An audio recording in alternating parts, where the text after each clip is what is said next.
After some partying that went against provincial health orders, there were some cases of COVID here at Big White that sent some waves of concern around the resort community, followed by a barrage of testing by health officials.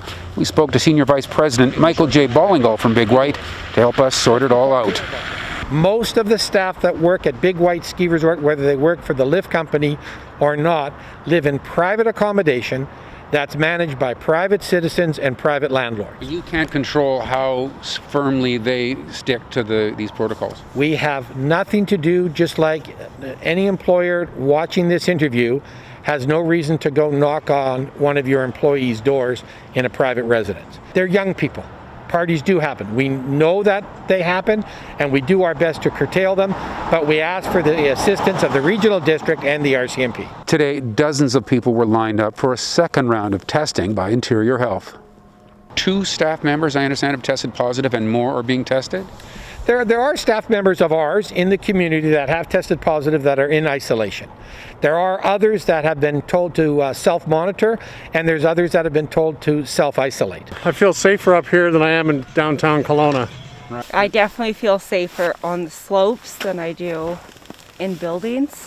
They're testing a bunch more people today to get an idea of the scope of it, but does any of that sort of affect?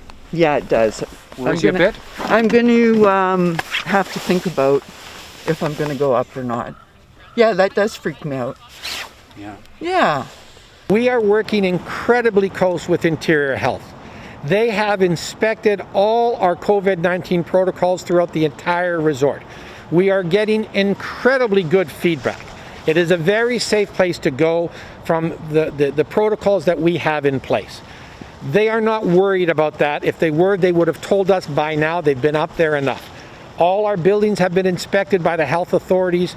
The restaurants have been inspected, et cetera, et cetera, et cetera, just like they are in any normal city. The good thing is that they took the time to come up and test our facilities and test our staff members and test our community members and those that wanted to get tested, both Friday and again today, and they will have a number. And we will sit down with them, whether it's Wednesday or Thursday when these numbers come back, and we will review our protocols, and we will have a plan, and we will put that plan in place that is directed by them, Interior Health. Well, thanks for telling us about it, Michael J. Ballingall. Thank you.